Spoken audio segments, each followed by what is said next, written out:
Niregaluhan siya ng Land Cruiser ng kliyente. May pinapalakad, niregaluhan siya ng Land Cruiser. Binigyan siya ng Land Cruiser, binalik niya. Sabi ko, ba't mo binalik? May kapalit yun. Hindi pwedeng walang ganong kalaki. May kapalit yun. Kailangan kong maging corrupt. Hindi ako... Bakit? Tao ako ng hari. Kahit wala pa yung hari dito, hindi ko siya itatanggi. Alam niyo kung bakit binaon nung alipin yung... Alam niyo kung ba't tuwang-tuwa yung hari dun sa naging 10 tsaka sa naging 5? Tapos galit na galit siya sa tinago?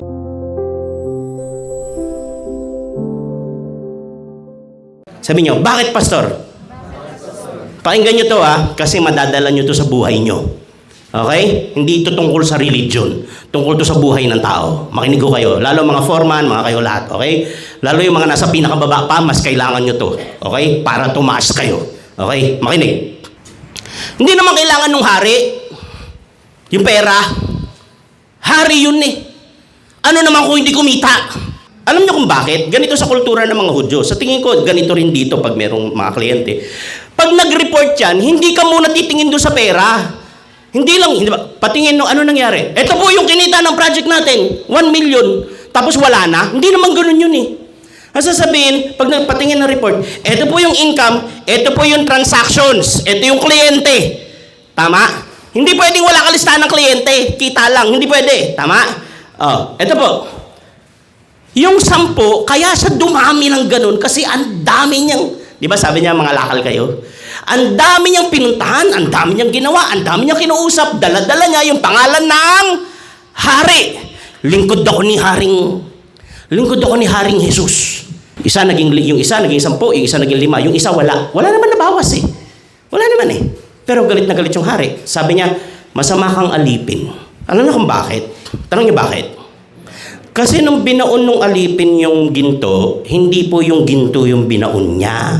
Sabi nung hari, kahit sa bangko, kung tingin mo masama talaga ako, di sana nilagay mo man lang sa bangko para pagbalik ko, tumubo man lang kahit sa bangko lang.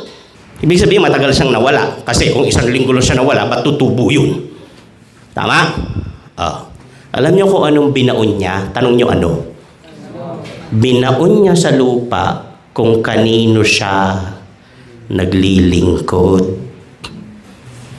Kung sino ang hari niya.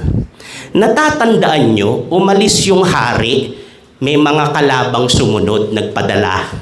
Ibig sabihin, nung umalis yung hari, ang naiwan dito, yung mga tao ng hari at saka yung mga kalaban ng hari. Kaya yung 10, kaya siya naka-10, matapang siya. Kahit may mga kalaban yung hari, diretso siya sa pangalan ng hari. Yung 5, laban siya sa pangalan ng hari. Yung isa, daming kalaban. Binaon niya sa lupa. Sabi nung hari, kahit sa bangko. Ibig sabihin, kahit sa bangko, walang nakaalam na tao kita. So buong panahon na wala ako dito, tinanggi mo ko. Hindi mo sinabi na tao kita. Naintindihan niyo ba? Sa tao nga, hindi mo gagawin yun eh. Gagawin niyo ba yung kay Michael? Sino boss niyo? Si Michael? Oh, hindi ko kilala yan. Gagawin mo ba sa kanya yun? Ito mga to ginawa sa hari. Sa totoong buhay, maraming gumagawa nito. Pag hindi komportable, hindi na sila Christian ka. Meron akong yung nagturo sa akin mag-drive. Ano siya? Ano yun? Ano yun sa customs? Broker. Niregaluhan siya ng Land Cruiser ng kliyente. May pinapalakad, niregaluhan siya ng Land Cruiser. Binigyan siya ng Land Cruiser, binalik niya. Sabi ko, ba't mo binalik? May kapalit yun. Hindi pwedeng walang ganong kalaki. May kapalit yun. Kailangan kong maging corrupt. Hindi ako... Bakit? Tao ako ng hari. Kahit wala pa yung hari dito, hindi ko siya itatanggi. Pero naintindihan niyo kung ba't nagalit yung hari? Hindi ito tungkol sa kita. Sobrang yaman niya, hindi niya yung kailangan. Ang kailangan niya yung loyalty ng tao niya. Na kahit wala ako dito, dala mo yung pangalan ko. Ako pang pangalan ko, Ruther. Galing sa nicknames ng tatay ko tsaka nanay ko. Rudy tsaka Terry. Bata pa ako. Talagang iniisip ko lagi, dala ko yung pangalan ng magulang ko. Kung nasaan ako, importanteng maayos akong makisama. Maayos akong magsalita, maayos ako sa school, sa church, sa trabaho, kahit saan. Bakit? Dala ko pangalan ng magulang ko. Kahit anong gawin ko, tatamaan yung magulang ko. Kung naniniwala ka sa Diyos at lalo't Kristiyano ka na, tinanggap mo na ang Panginoong Hesus, kahit saan ka pumunta, dala mo pangalan ng Panginoon. Huwag po kayong manghihina na ako lang mag-isa dito, ako lang mag-isa Kristiyano. Kasi alam niyo ginawa ni Jesus? Anong ginawa ng hari? Maliit, pinagkatiwala ko sa iyo, napalaki mo, 10. Liga na. Gagawin kitang governor ng 10 syudad. Sipin niyo yun. Maging tapat ho kayo sa maliit.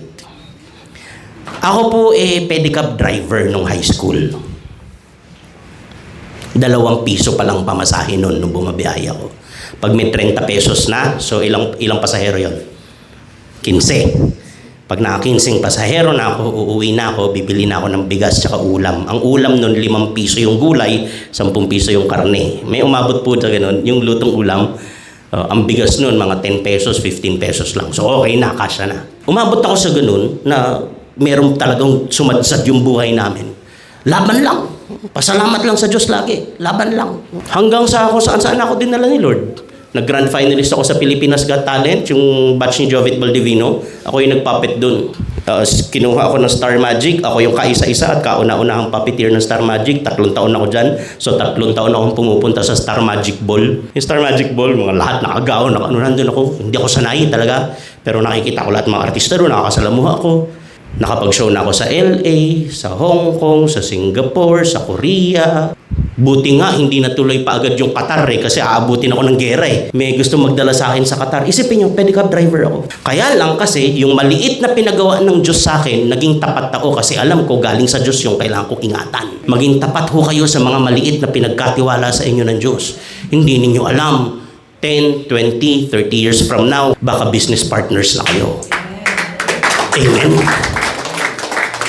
Maniwala po kayo sa Diyos at maging tapat po kayo sa maliliit na ipinagkatiwala sa inyo ng Diyos. At sa kahit saan, meron man nakatingin o wala, lagi niyong tandaan, dala niyo ang pangalan ng hari natin.